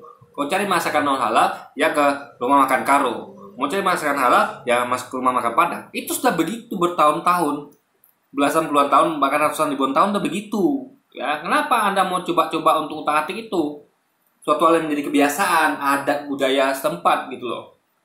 Ini Luis ini guys absurd guys, ya kan? Suatu yang sudah menjadi budaya mendarah daging, mau coba-coba di utak-atik dia gitu. Ini kan absurd gitu. Ya kan? Padahal dia bukan orang Minang, bukan orang Islam gitu loh. Zaman tertentu. Sekarang kita harus melihat ke sejarah lah. Saya mau ambil salah satu sejarah yang penting, yaitu makanan yang selalu dimakan banyak orang, yaitu makanan bakso. Nah, kalau kalian tahu semua, bakso itu ternyata berasal dari dinasti Ming. Sejarah bakso berasal dari cerita di mana dinasti Ming, Tiongkok, konon seorang pemuda bernama Meng Bo ingin memasakkan daging empuk dan lembut untuk sang ibu. Ia terinspirasi dari kue mochi, camilan yang terbuat dari ketan yang ditumbuk agar halus sehingga makanan ini terasa lembut. Jadi bakso ini daging itu dilembutkan kemudian dimakan. Nah, kebanyakan bakso makan di situ adalah daging yang dipakai adalah daging babi. Tetapi bakso kemudian masuk ke Nusantara. Dikatakan bakso diperkirakan masuk ke Nusantara melalui para pedagang Tiongkok. Terbukti dari penamaan bakso yang berasal dari kata bakso dalam bahasa Hokkien yang secara harfiah berarti daging yang digiling. Namun karena orang Nusantara pada waktu itu sebagian besar Muslim, mereka tidak menggunakan daging babi sebagai bahan utama, melainkan daging sapi, kambing, ayam, hingga kerbau. Jadi daging di Cina sana dipakai adalah daging babi, tetapi karena di Indonesia, di Nusantara tidak makan daging babi, maka yang dipakai daging ayam, daging sapi, dan lain-lain. Nah, terus apakah orang Cina protes karena bakso kok sekarang nggak pakai daging babi? Enggak kan? Nah, ini mau saya terangkan ya. Nah, dulu sudah paham nih. Bedanya sama kasus tadi daging babi Ambon, ini harus belajar nih ya. Membandingkan, menganalogikan tuh bukan begini caranya. Coba, ini beda sekali ya guys ya. Nih, saya kasih contoh. Ya, saya terangkan. Ketika orang-orang di Nusantara ya membawa resep daging bakso, ya, membawa resep bakso, itu mereka tidak memakai nama. Bentar ya, ini namanya tadi apa namanya? Bentar. Kan nama identik itu kan adalah bukan bakso, tapi bentar, mana ya? Kata bakso dalam bahasa kan bakso diperkirakan masuk ke Nusantara melalui para pedagang Tiongkok. Terbukti dari penamaan bakso yang berasal dari kata bakso dalam bahasa karena orang Nusantara pada waktu itu sebagai bahan utama. Ini ya, bakso ya itu adalah kan dari bahasa Cina bakso gitu kan. Nah gini guys ya, kita kan perlu tahu bahwa bakso ini dijual di tempat bukan di mana seluruh dunia ya, berarti bukan di tempat asalnya ya. Dan lagi gini ya, mengubah sesuatu yang haram di halal itu beda dari mengubah sesuatu yang halal di haram ya. Kalau haram itu berlaku untuk tertentu saja, tapi halal untuk semuanya. Bagi orang Cina makan daging selain daging babi itu nggak apa-apa, nggak masalah. Paham ya logika berpikirnya ya? Bagi orang Cina ya yang biasa makan daging babi, itu bagi mereka daging ayam, daging sapi nggak ada masalah di situ. Tapi kalau dibalik, bagi orang Minang makan babi masalah. Jadi dari suatu tidak masalah masuk ke masalah jadi masalah. Tapi jangan dibalik, bagi orang Cina suatu yang tidak masalah ya, dari sesuatu yang bagi mereka nggak masalah nih, daging babi bagi mereka nggak masalah, lalu diubah jadi sesuatu yang nggak masalah juga, jadi daging ayam, daging sapi ya nggak masalah, jadi nggak masalah diubah jadi nggak masalah. Tapi kalau bagi orang Minang daging ayam, sapi itu nggak masalah, lalu diubah menjadi sesuatu yang bermasalah, daging babi ya jadi masalah gitu guys. Itu lu tidak paham poinnya kan? Berarti nggak maksudnya nih? Bagi orang ini, saya ulang lagi ya, coba Anda camkan guys ya, renungkan.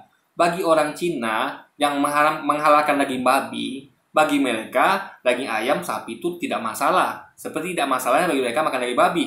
Sehingga ketika resep ini diubah menjadi sesuatu yang tidak masalah juga, ya nggak masalah.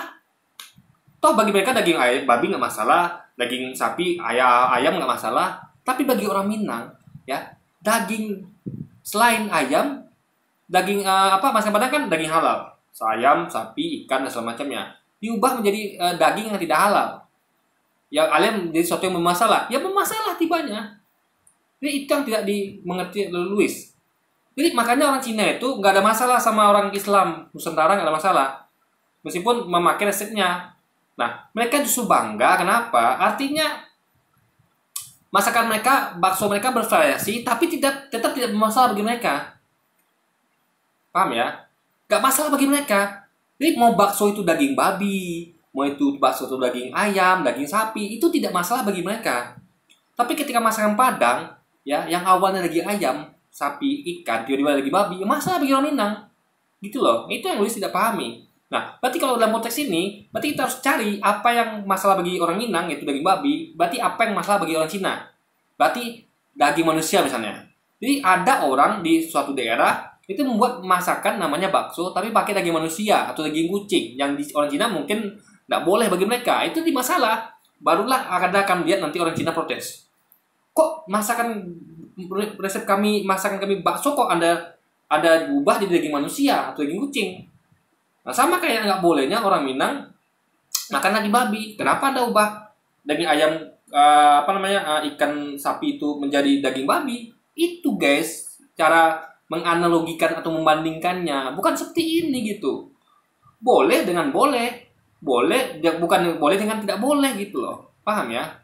Nah, itu yang Louis tidak pahami, guys.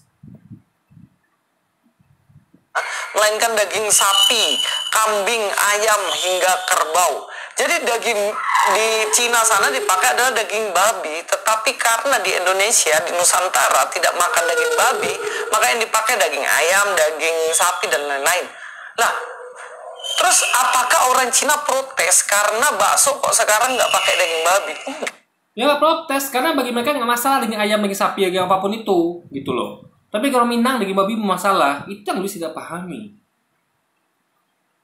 Kan itu yang Louis tidak pahami. Sama misalnya dia punya anak nih, ya, anak dia ya, itu dia, nak, kamu boleh main apa saja kecuali main game misalnya. Kamu boleh main apa saja, atau main sepak bola nggak boleh misalnya. Kamu boleh main basket, boleh main voli, tapi nggak boleh main bola ya. Nah, tiba-tiba ada orang yang ngajak anak Louis main bola. Marah nggak Louis? Marah. Kenapa kamu ngajak anakku main bola? Atau kenapa kamu main bola? Nah, kan itu papa larang. Tapi sebaliknya, anak orang lain itu biasanya anaknya itu hanya main bola ya. Hanya main bola, nggak main yang lain.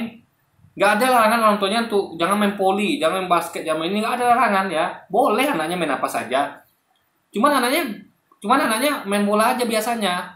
Nggak pernah anaknya main voli, main basket segala macam, nggak pernah.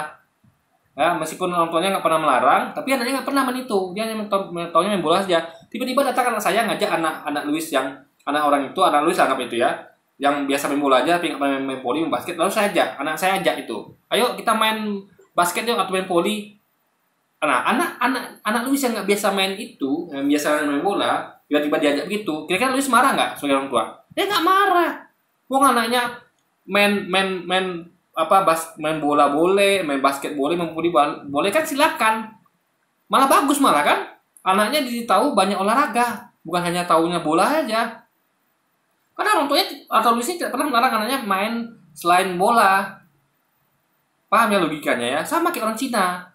Nggak masalah, malah mereka senang karena bakso mereka jadi banyak variasinya, dan itu tidak bertentangan dengan kepercayaan mereka, bahwa kepercayaan mereka tidak pernah mengharamkan daging ayam, sapi dan sebagainya. Tapi bagi orang Minang guys, kebalikan kasusnya gitu loh. Sama kayak anak saya nggak boleh kan main bola misalnya, ya kan? Selain bola boleh, tiba-tiba ada anak Louis yang ngajak anak saya main bola, ya saya marah. Kenapa kamu mengajak anak saya bermain olahraga yang saya larang gitu? Tapi kalau dibalikkan ke Louis yang memang anaknya itu nggak dilarang mau main basket, main apa kayak, tiba-tiba anak saya ngajak, Orang tuanya Luis sudah senang, ya kan? Senang aja harusnya. Wih, makasih ya anak saya selama ini tahunya cuma main bola aja. Sekarang dia tahu juga basket volley gitu kan. Itu ada suatu hal yang beda yang harus dipahami harusnya Luis ini. Kan itu simple guys, sederhana. Masa dia nggak paham sih? Ya kan? Karena apa? Karena makanan itu bisa dikreativitaskan, nggak hanya terpatok pada satu hal saja. Ya, kreativitas boleh ya. Tapi yang tadi poinnya, sesuatu yang dilarang tuh jangan dibuat-buat. Ya. Kalau boleh semua silakan. Yang boleh-boleh lakukan, hajar. Apa yang boleh, hajar, lakukan, kreativitaskan. Tapi nggak boleh, jangan. Gitu loh. Ya kan? Bagi muslimah harus memakai hijab. Jangan dekreasikan hijab itu dengan membuat hijab yang hijab yang kelihatan rambut belakangnya saja, depannya ketutup. Nggak boleh. Anda boleh kreatif. Hijab selama masih tutup aurat, ya silakan. Mau hijabnya Anda bikin ada motif bunga, ada motif apa, silakan. Ya, atau motif apa gitu, atau Anda bikin jadi kayak ada apa, modifikasi apa, model kayak misalnya kayak helm apa gitu, atau model apa gitu kan, apa-apa, asal tetap tutup aurat dan tidak keluar dari syariat, ya, gitu guys. Jadi kreativitas tidak dilarang, tapi jangan sampai keluar dari syariat gitu guys, atau melakukan sesuatu yang dilarang atau tidak dibolehkan gitu loh. Sehingga jika ada namanya bakso, itu pun sebenarnya nggak masalah gitu. Karena itu hanya makanan saja. Nggak masalah karena memang orang Cina nggak pernah mempermasalahkan daging ayam, sapi, babi, ayam, sapi, ikan. Tapi orang Minang mempermasalahkan, budaya mempermasalahkan nggak pernah dibuat ya daging babi. Itu masalahnya guys. Ya, jadi nggak ada masalah dicampur dengan yang ada masalah, ya absurd jadinya kan. Itu hanya bahasa saja, jadi nggak usah terlalu baper soal ini semua. Ya, berarti kalau gitu haleluya Protestan itu bahasa saja. Berarti boleh bahasa Protestan itu dipakai toko Protestan, toko haleluya dengan menjual patung Yesus telanjang, patung Bunda Maria pakaian seksi, boleh? Kan nggak boleh guys. Nama tuh sakral loh. Jadi Luis ini meremehkan nama. Jadi seakan-akan nama tuh bisa di yang udah pakem ya, udah identik tuh mau diubah dia gitu. Kalau gitu kan kacau nanti. Nggak ada lagi ciri khas, nggak ada lagi identifikasi, itu susah guys ya. Orang mau kemana-mana susah. Mau cari makan halal, masakan apa yang halal? Nggak teridentifikasi. Orang juga mau cari masakan haram juga bingung. Tapi kalau udah ada identifikasi ya, mau makan halal itu masakan Padang, mau makan haram itu masakan Karo, kan enak jadinya. Jadi Luisnya nggak paham hal itu guys. Kok saya misalnya keliling Indonesia nih, saya mau aman nih, misalnya pada restoran, ini halal apa tidak ya? Saya ragu, ya sudah, mending jangan terus. Tapi begitu nampak masakan Padang, oh ini halal nih, masuk sudah. Sama kayak Luis, dia mau jadi daging babi nih, tengok masakan Padang, ini jelas tidak daging babi nih, kan enak dia. Oh tengok, oh masakan Karo, oh ini daging babi nih, masuk kan enak, cepat, efisien, nggak perlu nanya lagi, ya. Jadi justru lucu ketika dia tulisannya masakan Padang, datang dia, bang ada jual daging babi, ketawa lah orang situ kan, kamu kan udah tahu nih masakan Padang nih nggak ada jual daging babi, kena ketawain dia guys. Cuma kayak misalnya saya kayak masakan Karo, dia tanya, bang ini halal, saya kena ketawain, kamu kan tahu sini jual ini masakan non halal gitu. Guys. Dan juga kalau nggak ada yang identifikasi gitu, orang jadi banyak nanya nanti jadinya kan. Datang ke restoran itu, bang ini makanannya halal nggak? Bang ini ada daging babi nggak? Kan ribet. Gitu guys. Makanya lebih enak punya spesialisasi. Ketika Anda bikin kayak saya nih, saya mau justru enak tuh justru masakan Padang. Kenapa? Karena semua orang bisa makan di situ. Saya lebih daripada saya buka masakan Karo, mending saya buka masakan Padang. Kenapa? Karena masakan Karo itu terbatas. Saya bukan menghina masakan Karo ya. Saya mau pakai logika kalau masakan Karo itu terbatas, limited. Kenapa? Karena yang makan sana kan hanya orang-orang yang makan yang non halal, alias yang selain Muslim. Tapi kalau masakan Padang itu semua orang bisa masuk. Orang-orang Kristen pun bisa masuk. Kenapa? Karena halal bagi semua. Ini masakan halal itu bukan hanya halal bagi umat Islam, tapi juga halal bagi semua. Tapi masakan kayak Karo atau yang lainnya yang seperti itu hanya halal bagi orang-orang itu. bagi umat Islam itu haram. Makanya segmen masakan selain masakan halal itu terbatas, guys, limited. Tapi masakan halal itu tidak terbatas. Siapapun bisa masuk itu. Makanya untuk kepentingan marketing, pemasaran, mending saya bikin masakan Padang dibandingkan rumah makan Padang, dibandingkan rumah makan yang nggak jelas. Misalnya rumah makan Hollywood misalnya, atau rumah makan apa gitu. Nah, itu orang-orang akan orang Muslim akan ragu. Masalah artian harus tanya dulu, Bang, ini ada jual daging babi nggak? Karena tidak teridentifikasi. Tapi ketika saya bikin masakan Padang, oh jelas itu pasti halal. Mau Muslim, mau non Muslim bisa makan di situ. Luis pun bisa makan di situ, di masakan Padang, nggak ada masalah bagi dia. Tapi ketika kita jumpal label masakan Karo misalnya, sekali lagi kalau saya salah koreksi ya, itu orang akan terpaku, orang Muslim akan terpaku dan tidak jadi masuk. Yang masuk adalah orang-orang Luis, guys. Makanya saya katakan ya, kenapa di dunia ini sekarang lagi masakan halal? Di mana-mana nanti kok. Label-label makanan ya, mau di negara manapun, Jepang segala macam, itu label masakan halal itu bagi mereka penting. Kan ini masalah marketing, ya, segmen yang lebih luas. Ketika ada logo label halalnya, artinya itu bukan hanya bagi umat Islam, tapi label halalnya adalah untuk semuanya. Semua bisa makan. Artinya tidak ada batasan di sini. Karena umat Islam boleh, apalagi yang bukan Islam gitu kan. Tapi kalau nggak ada logo halalnya, itu kacau. Orang umat Islam akan berpeluang tidak beli umat Islam. Kenapa? Karena nggak dipastikan halal. Jadi ingat ya, yang perlu dipahami adalah halal itu bukan hanya untuk umat Islam saja, tapi untuk semuanya. Ketika dikatakan halal, berarti juga halal bagi Luis juga. Tapi kalau makanan haram, itu berarti haram bagi umat Islam gitu. Bagi Luis nggak haram gitu kan. Jadi itu poinnya, guys, yang harus dipahami. Jadi halal itu adalah global, marketing global. Halal itu udah menjadi tren center sekarang global agar menjangkau semua pasar. Ya. Makanya orang di dunia ini berlomba-lomba bikin makanan halal. Ya. Kenapa? Agar semua segmen bisa sama nih. Jadi gini logikanya ya. Justru orang ini ya, yang tadi orang Padang ini, kalau dia mau memperluas marketing, harusnya dia tuh bikin tentang masakan Padang. Kenapa? Karena orang Kristen bisa makan selain babi, bisa banyak pilihan lagi kan, bukan hanya daripada hanya menjual babi, mending saya daripada hanya menjual babi, mending saya jual ayam, bisa jual ayam, jual ikan, jual apa lagi kan, daripada saya jual babi saja. Saya selalu milih nih, Anda mau jual babi saja atau ada bisa jual ikan, ayam, sapi, kerbau dan sebagainya. Ya saya pilih, saya bisa jual semua daging. Biarlah daging babi aja nggak bisa, tapi semua daging bisa. Sehingga orang akan punya banyak pilihan. Tapi kalau Anda hanya jual daging babi, nanti orang jual daging ayam nggak bisa beli. Yang mau beli daging sapi nggak bisa beli. Terbatas segmennya, guys. Rugi Anda. Ya kan? Justru logikanya orang ini akan rugi. Karena segmennya hanya penikmat babi. Meskipun di komunitasnya mau makan babi gitu kan. Nah, tapi kalau mereka pengen makan ayam gimana? Nggak mungkin mereka makan babi terus, itu mereka bosan juga. Dan orang yang pengen makan selain babi juga nggak bisa kan. Nah makanya ya logikanya justru terbalik.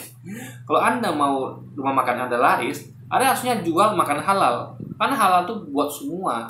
Justru orang-orang yang tidak cerdas lah menjual makanan yang tidak halal. Karena segmen mereka terbatas hanya pada orang-orang yang menghalalkan makanan haram itu saja, guys. Nah itu poinnya. Oke, jadi mungkin sekian dulu aja video kita kali ini. Sampai jumpa lagi di video-video selanjutnya. Wassalamualaikum warahmatullahi wabarakatuh, guys.